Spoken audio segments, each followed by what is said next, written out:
Hello and welcome to my YouTube channel. Today I will present an article written by Sarah Flounders, BRICS for Cooperation, Camp David for Insecurity. Within days of each other, two very different meetings of world significance were held. These meetings sharply frame the choices. Is the way forward cooperation, sustainable development and trade? Or is the only option confrontation and military escalation? What kind of future do these two meetings represent? It deserves to be analyzed and compared.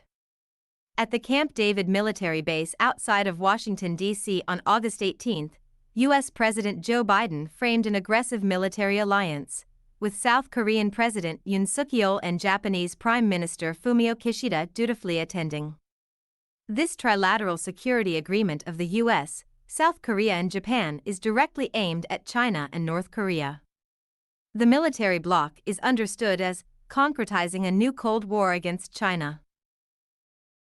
Whether the recent agreement holds together or not, the Camp David meeting is a further step in Washington's strategy of inserting tensions, instability and continuing provocations in the region in an attempt to block China's development and its growing regional trade with its neighbors. Washington is attempting to mask the economic decline of the U.S. by asserting its military dominance in the Pacific. In sharp contrast, the 15 BRICS summit, held under the theme, BRICS in Africa, Partnership for Mutually Accelerated Growth, Sustainable Development and Inclusive Multilateralism, opened 4 days later, from August 22 to 24, in Johannesburg, South Africa. This summit focused on building an open world economy that supports trade and promotes cooperation. Concrete plans for African development was a recurring theme. BRICS stands for Brazil, Russia, India, China, and South Africa. These 5 countries, with a total population of 3 billion, or 40% of the world's people, have widely different political and economic systems. However, they are all developing countries and were once colonies or neo-colonies. At the conclusion of the gathering, South African President Cyril Ramaphosa announced that 6 more countries were admitted to BRICS: Argentina, Egypt, Ethiopia, Iran, Saudi Arabia, and the United Arab Emirates. At the BRICS meeting, Chinese President Xi Jinping expressed China's willingness to deepen solidarity and cooperation with other emerging markets and developing countries to push for a more just and equitable world order. President Xi's speech declared, "Emerging countries are becoming more and more relevant in the international arena." This summit will very much contribute to the shaping of a new global economic and political order. It will help change the current situation when it comes to international relations. The overwhelming U.S. military presence in Japan and South Korea since 1945 exerts extreme political pressure. This constant pressure is felt in every country occupied by U.S. troops and military bases.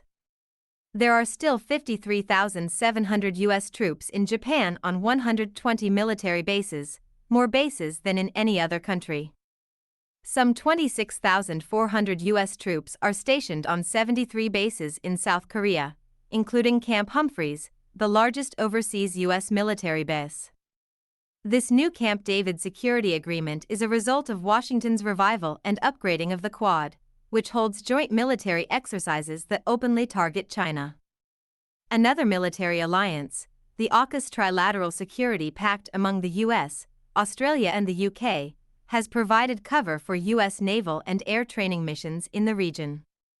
Under that pact, the U.S. and the U.K. will assist Australia in acquiring nuclear-powered submarines. China is a major trading partner of more than 120 countries and regions, including Japan, South Korea, the Philippines, and Australia. U.S. corporate interests are consumed with the task of how to reverse this economic reality and contain China in the Asia-Pacific region and globally. The biggest and most immediate impact of this military offensive will be felt on the global environment, increasing insecurity. Rather than focusing on resources and the vast scientific and technical know-how on the escalating climate crisis, U.S. corporations focus on quick profits from war. U.S. politicians feel the pressure to vote for even more increases in military allocations. According to the National Priorities Project, The full military budget of the US is approximately $900 billion, more than the next 10 countries combined and 40% of the world total. While the security pact devised at Camp David won't reverse the declining economic power of the US, it will intensify global insecurity. The BRICS group embraces more equitable trade and development, which is a challenge to US sanctions imposed on nearly 40 countries. The growing ability of countries to use their own currencies in direct trade is a threat to the power of the almighty dollar. The BRICS economies have overtaken the G7's global GDP. The atmosphere of solidarity and cooperation exemplified by the BRICS cooperation mechanism is helping to propel development across the African continent.